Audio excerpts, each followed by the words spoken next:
اہل بیت کی محبت کے اثرات، یہ بھی وہی موضوع ہمارا وہی ہے۔ امیر المومنین کی محبت کے اثرات تھے، یہاں پر 12 امام کی محبت کے اثرات آئے کہ اگر کوئی شخص جو چیزیں چاہتا ہے تو وہ کیا کر۔ اب آئیے اہل بیت کی محبت کے اثرات۔ اب صرف میں آپ کے سامنے فہرست بیان کروں گا، کوئی واقعہ کوئی چیز بیان نہیں کروں گا تاکہ ایک روایت مکمل ہو جائے۔ 20 فوائد بیان کیے گئے یہاں پر، 10 دنیاوی ہیں۔ اب آ جائیں 10۔ اب تک ہم نے جو فوائد بیان کیے وہ کون سے تھے وہاں پر جو بیان کیے تھے؟ وہ آخرت کے تھے۔ اب اہل بیت کی محبت جو اس کے دل میں ہے اس کے اثرات نے 20 فوائد لکھے ہیں۔ اثرات یعنی فائدے، 20 اہل بیت کی محبت کے 20 فائدے۔ 20 فوائد میں سے 10 دنیاوی ہیں، 10 اخروی ہیں۔ اخروی وہی ہیں جو آ گئے، انہی کی تکرار ہوگی تقریباً، کیونکہ کافی چیزیں بیان کر لیں، لیکن میں آپ کے سامنے صرف ایک اس روایت کی ایک فہرست بیان کر دیتا ہوں۔ اب دیکھیں اہل بیت کی جو محبت ہوگی اس کا پہلا فائدہ دنیاوی کیا ہے؟ دنیاوی فائدہ پہلے بیان کرتا ہوں۔ دنیاوی فائدہ میں پہلا فائدہ یہ ہے کہ دنیا کی طرف وہ رغبت نہیں کرے گا، دنیا کی طرف رغبت نہیں کرے گا۔ رغبت دنیا کی طرف اگر اس کے دیکھیں یہ محبت کا فائدہ ہے کہ دنیا اس کی نگاہ میں ہیچ جسے کہتے ہیں کچھ بھی نہیں ہوگی، کوئی حیثیت نہیں رکھتی، وہ دنیا کی طرف جائے گا ہی نہیں۔ اب دنیا میں مال ہے، دولت ہے، عزت ہے، شہرت ہے، پیسہ ہے، منصب ہے، کتنی ساری چیزیں دنیا کے اندر ہیں، سب چیز اس کے نزدیک سب چیزیں بیکار ہوں گی۔ یعنی دنیا کی طرف وہ رغبت نہیں کرے کیونکہ اس کے پاس ایک محبت اہل بیت اسلامی، اس محبت کا جو اثر ہے وہ یہی ہے۔ جگہ اس سے اندازہ کریں یہ محبت کا اثر کیا ہوگا، یہ فائدہ ہے محبت کا۔ یہ ایک فائدہ ہے کہ اگر جس کے پاس اہل بیت کی محبت ہے اس کا دنیاوی پہلا فائدہ یہ ہے کہ دنیا کی طرف اس کی رغبت نہیں ہوگی، اسے اہل بیت چاہیے ہوں گے، اسے اللہ چاہیے ہوگا، اسے معرفت پروردگار چاہیے، وہ کہے گا مجھے بس خدا کی طرف ہے۔ اب آپ کہیں گے مولانا اللہ نے دنیا میں انسان کو پیدا کیا، دنیا تو بالآخر ہے، وہ سب ہے، دنیا ہے، دنیا میں بھی انسان کو رہنا ہے، ظاہری اعتبار سے جو محبتیں ہیں وہ بھی رہیں گی، ایسا نہیں کہ وہ محبت بھی نہیں رہیں، دنیا کی محبتیں اپنے حساب سے رہیں گی، جو انسان کی ایک معمولی محبت رہتی گھر والوں سے، پیرنٹس سے، جو وہ اپنے، لیکن حقیقت میں انسان کی محبت پروردگار سے، اہل بیت سے محبت، اور اس محبت کا اثر بتا رہے ہیں کہ محبت کا اثر یہ، محبت کا فائدہ یہ ہے کہ پہلا فائدہ دنیاوی فائدہ ہے کہ دنیا سے اس کو رغبت نہیں، اس کے لیے دنیا کوئی چیز، دنیا کوئی حیثیت نہیں رکھتی۔ 2، عمل کرنے میں بے حد کوشش کرے گا، بے حد صحیح کرے گا، یعنی وہ کوشش یہ کرے گا کہ جتنا ہو سکتا ہے میں اچھے عمل انجام دے دوں، یعنی عمل کے لیے حریص ہوگا، جسے ہم کہتے ہیں، اسے لکھا جملہ حریص، عمل کے لیے ایک عمل کے حریص کا مطلب ہے کہ عمل کرنے میں لالچی ہوگا کہ یار مجھے موقع ملے نیک عمل کرنے کا، مجھے موقع ملے نماز پڑھنے کا، مجھے موقع ملے عبادت کرنے کا، مجھے موقع ملے کسی کا صلہ رحمی کرنے کا، مجھے موقع ملے کسی پہ احسان کرنے کا، یعنی نیک عمل کرنے میں وہ کوشش، مسلسل کوشش اس کی ہوگی۔ یہ چیز آئی کہاں سے؟ محبت اہل بیت سے۔ آپ دیکھیں ائمہ علیہ السلام کی سیرت دیکھیں، ہر امام کس طرح عمل انجام دیتے تھے، نیکی کا عمل کس طرح انجام دیتے تھے، سارے معصوم علیہ السلام کس طرح نیکی کے کاموں کو انجام دیتے تھے۔ یہ محبت کا ایک اثر ہے کہ جب وہ محبت کا اثر یا محبت کا تقاضا آپ کہہ لیجئے، محبت کا اثر کہہ لیجئے، تقاضا کہہ لیجئے، یہ سب چیزیں جب محبت ہوگی اس کا فائدہ ہمیں یہ ہوگا کہ وہ کہے گا بس میں عمل کروں اللہ کے لیے، میں عمل کروں آل محمد کے لیے، میں عمل کروں، بس عمل میری زندگی عمل چاہیے، ثواب مجھے ملے، عمل کے لیے کوشش ہوگا، سستی نہیں ہوگی۔ اس کا اپوزٹ اگر ہم جائیں تو کیا ہوگا؟ سستی نہیں ہوگی، پیسے دنیا کے لیے لالچی نہیں ہوگا، وہ مال کے لیے لالچی نہیں ہوگا، مال کے لیے اس کے دل میں محبت نہیں ہوگی، بلکہ اس کے دل میں کیا محبت ہوگی کہ میں نیک عمل کسی طرح انجام دیتا رہوں، کسی طرح کوشش کروں کہ نیک عمل انجام دیتا رہوں، جو اعمال مجھے نیک عمل انجام دینے وہ کسی طرح میں انجام دیتا رہوں، عمل کرنے میں حریص ہوگا۔ نمبر 3، دین میں تقویٰ ہوگا۔ یہ دیکھیں یہ سب الفاظ ایسے ہیں جو مختلف دروس میں آپ کے آتے ہیں، یعنی تقویٰ کا ایسا لفظ ہے اور ایسی چیزیں جو مختلف مقامات پر پہلے بھی بیان کیا گیا، اور آپ دیکھیں کہ یہ مسلسل آئے گا۔ کچھ چیزیں آپ دیکھیے گا کہ جو مسلسل مختلف روایت سے آپ دیکھیے گا وہ بیان ہوتی ہیں۔ یہاں پر بھی یہ فرمایا اہل بیت کی محبت کا تقاضا یہ ہے، محبت کا اثر یہ ہے کہ دین میں تقویٰ ہوگا۔ نمبر 4، عبادت کی طرف مائل ہوگا، یعنی وہی بات جو عمل میں ہے، عبادت کی طرف جائے گا، سستی نہیں ہوگی۔ یہاں پر بھی وہی ہے یعنی وہ کوشش زیادہ کرے گا کہ میں اللہ جو واجبات ہیں، جو دین کے جو احکام واجب ہیں، جو عبادت ہیں، اس کو میں انجام دوں. عبادت کی طرف مائل ہوگا.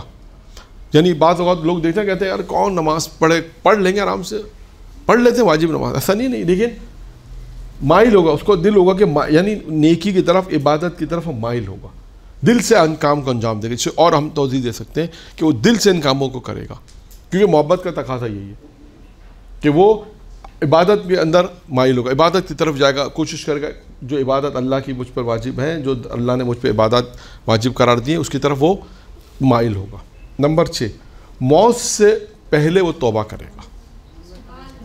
موت سے پہلے وہ توبہ کر لے گا، قبل موت توبہ کرے گا.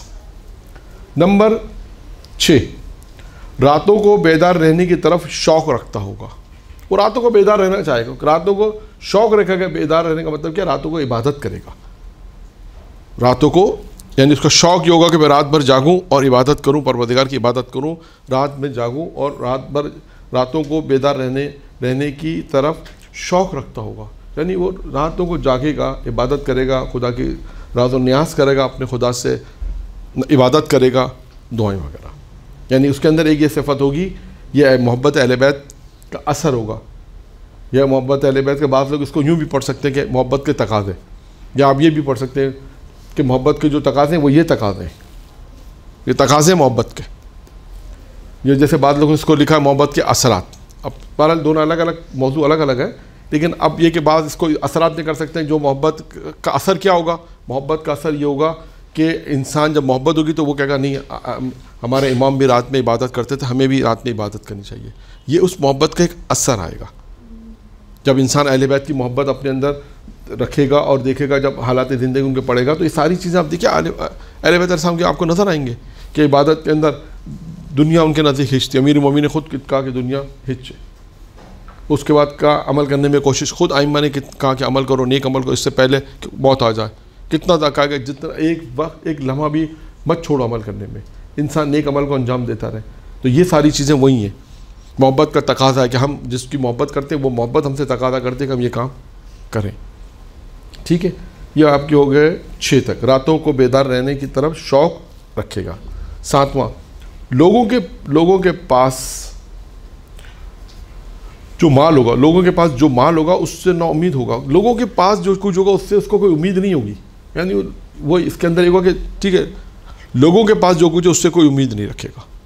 جیسے بات ہو سکتا ہے بعض لوگ ایک دوسرے سے امید رکھتے ہیں، نہیں، وہ نا امید ہے. اس نے کہا جو دے گا اللہ دے گا، جو دے گا اہل بیت سے توسل سے ملے گا، جو بھی دے گا ائمہ معصومین علیہ السلام سے مانگے گا. تو وہ لوگوں کے پاس جو کچھ ہے اس سے نا امید ہوگا. وہ کہے گا مجھے اس سے کوئی مطلب نہیں. لوگوں کے مال پہ جسے کہتے ہیں نگاہ نہیں ہوگی، لوگوں سے کوئی امید نہیں ہوگی. پھر اس کے بعد ہے 8واں، خدا کے احکام کا خیال رکھے گا. وہی خدا کے احکام کا خیال رکھنے کا کیا مطلب ہے کہ نماز واجب ہے اس کو پابندی سے پڑھے گا، روزہ واجب ہے اس کو رکھے گا، حج واجب ہے اس کو انجام دے گا، حجاب واجب ہے اس کو مکمل طور پہ صحیح طریقے سے حجاب کرے گی. اسی طرح تمام احکام واجبات جو ہے اس کا خیال رکھنا، یعنی تمام واجبات کا خیال رکھنا. اللہ نے جو اس پہ احکام لاگو کیے ہیں، اللہ نے جو اس پر احکام انجام دیے کہ اسی احکام کہے کہ ان خدا کے احکام کو بجا لاؤ، تو وہ ان احکام کو بجا لائے گا، تمام واجبات کی ادائیگی کرے گا. یہ ہے اللہ کے احکام کا خیال رکھنے کا مطلب یہی ہے کہ جو چیزیں اللہ نے اس پہ واجب قرار دی ہیں اس سے انجام دے گا. 9واں، دنیا کو دشمن سمجھے گا. دنیا کو دشمن سمجھے گا یعنی اب یہی ہے کہ جیسے پہلے سب سے پہلی چیز بھی یہی تھی کہ دنیا کی طرف رغبت نہیں ہو گئی. دنیا کو دشمن سمجھے گا. دنیا کہے گا یہ دنیا ایسی نہیں ہے. دشمن سے کیا ہوتا ہے؟ انسان دور بھاگتا ہے، دور رہتا ہے نا دشمن سے. پتہ ہے کہ دشمن اگر ہم کچھ نہیں کر سکتے، پتہ ہمارا دشمن ہے، تو دشمن سے انسان دور رہے گا. تو دنیا کو دشمن سمجھے گا. اس کا مطلب کیا؟ دنیا سے رغبت نہیں رکھے، دنیا سے دور. کہ یہ دشمن ہے، یہ مجھے فائدہ نہیں پہنچائے گا. جیسے دشمن انسان کو فائدہ نہیں پہنچا، یہ دنیا بھی دشمن میں ہے. دنیا کو دشمن سمجھے گا. اور اس کا نتیجہ کیا ہوگا؟ جب دنیا سے دور رہے گا تو دنیا کی محبت اس کے دل میں نہیں آئے گی. یہ 9واں فائدہ. اور آخری فائدہ کیا ہے؟ سخاوت کرے گا، سخی ہوگا. 10 یہ فائدے اہل بیت کی محبت کے 10 فائدے میں نے کہا، یا آپ 10 اثرات دے سکتے ہیں یا 10 تقاضے بھی. البتہ میں نے عرض کیا کہ تقاضوں میں اور اثر میں فرق ہے پتہ. دیکھیں تقاضا کیسے کہتے ہیں کہ یہ محبت ہم سے تقاضا کرتی ہے کہ ہم یہ کام کریں. اور اثر کسے کہتے ہیں کہ جب ایک چیز آ جاتی ہے اس کا اثر یہ ہوتا ہے. یعنی محبت اہل بیت میں جو پہلے بھی ہم نے واقعہ سنا ہے کہ محبت انسان کے دل میں آئی, اس محبت کی وجہ سے جو آیا, جو اسے دنیا میں نعمت ملی, جو اسے زندگی ملی, جو اسے دنیاوی اعتبار سے جو ملا یا آخرت کے اعتبار سے, وہ اس محبت کے اثرات تھے. یعنی اثر ہمیشہ کب آئے گا؟ ہونے کے بعد. یہ یاد رکھیے گا. یعنی ہم کہتے ہیں نا آگ کا کیا اثر ہے؟ جلانے کا. ہاتھ کب جلے گا؟ جب آگ پہ رکھیں گے. تو آگ کے جلنے کا اثر کیا آگ کا اثر کیا ہے؟ ہاتھ کا جلنا. اسی طرح یعنی محبت کا اثر, یعنی ہمارے دل میں جو محبت ہے, محبت ہے, اب ہم نماز پڑھ رہے ہیں, یہ اس محبت کا اثر ہے. کیا ان کی طرف راغب ہو گیا. اچھا اب ہو سکتا ہے اس کو ان لوگوں نے تو اس طرح لکھا ہے اہل بیت کی محبت کے فوائد. اچھا فوائد میں بھی ہے, اس کو میں نے کہا نا فوائد, اس کو فوائد سے کیا مراد ہے کہ فوائد جو ہم نے دل میں محبت ہے یہ اس کی طرف ہمیں راغب کرتی ہے کہ ہمارے دل میں علی کی محبت ہے, اہل بیت کی محبت ہے, تو اہل بیت کی محبت کیا کہتی ہے؟ دنیا سے دور رہو. یہ اس کے اثرات بن جائے گا. اچھا اب تقاضا کیا بنے گا؟ تقاضا کہتے ہیں کہ جیسے اللہ آپ سے تقاضا کرتا ہے کہ نماز پڑھو, اہل بیت تقاضا کرتے ہیں مثلا کہ ہمارا بندہ اچھا ہو, نیک ہو. تو یہ تقاضا ہے. اس کو ہم دیکھیں تو تقاضے میں بھی ہے. اس میں بہت سی چیزیں ایسی ہیں جو تقاضے میں ہوتی ہیں کہ جیسے خود اس میں 8واں پوائنٹ یہ ہے کہ اللہ کے احکام کا خیال رکھنا, جو اللہ نے تم پہ احکام دیے اس کو بجا لانا. ٹھیک ہے, یہ 10 نکات ہو گئے کہ اہل بیت کی محبت کے تقاضے میں آپ لے لیں کہ اہل بیت کی محبت کے یہ تقاضے ہیں کہ محبت ہم سے ان باتوں کا تقاضا کرتی ہے. اب آتے ہیں اہل بیت کی محبت کے 10 فائدے جو اخروی ہیں. اخروی یعنی آخرت کے فوج. نمبر 1, اس کا نامہ اعمال نہیں کھولا جائے گا. اس کا نامہ اعمال نہیں کھولا جائے گا. 1. 2, نامہ اعمال تولنے کا ترازو نصب نہیں کیا جائے گا, نہیں لگایا جائے گا. 2. 3, نامہ اعمال اس کے دائیں ہاتھ میں دیا جائے گا. 4, اس کے لیے جہنم سے نجات لکھ دی جائے گی.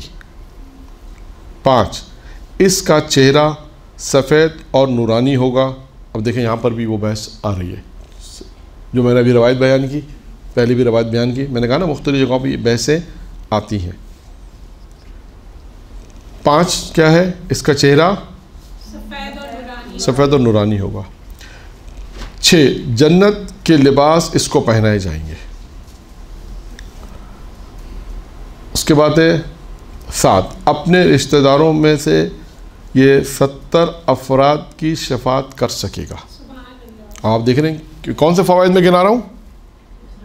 اخروی فائدے کیا کیا ہیں؟ اس کا نامہ اعمال نیچے. 2 کیا ہے؟ نہیں لگایا جائے گا. 3, 4, 5, 5 جو 6, جنت کے لباس اس کو پہنایا جائے گا. 7, اپنے رشتہ داروں میں سے 70 لوگوں کی شفاعت کر سکے. یہاں 70 نہیں 100 افراد کی شفاعت ہے. 100 افراد کی شفاعت دیکھا ہے, 70 والی دوسری روایت تھی. اپنے رشتہ داروں میں سے 100 افراد کی شفاعت کرے گا. نمبر 8واں فائدہ, خدا اس کی طرف نظر رحمت کرے گا. خدا اس کی طرف نظر رحمت کرے گا. پھر ہے 9واں, جنت کا تاج اس کے سر پر لگایا جائے گا. پہلے بھی آیا تھا, علی کی محبت میں بھی آیا تھا کہ اس کے اوپر جو ہے وہ جنت کا تاج جو اس کے سر پر ہوگا. یہاں پہ بھی کہا کہ جنت کا تاج اس کے سر پر لگایا جائے گا. اور آخری ہے 10واں فائدہ, بغیر حساب کے جنت میں داخل ہوگا. بغیر حساب کے داخل ہوگا. یہ 10 فائدے ہیں اخروی.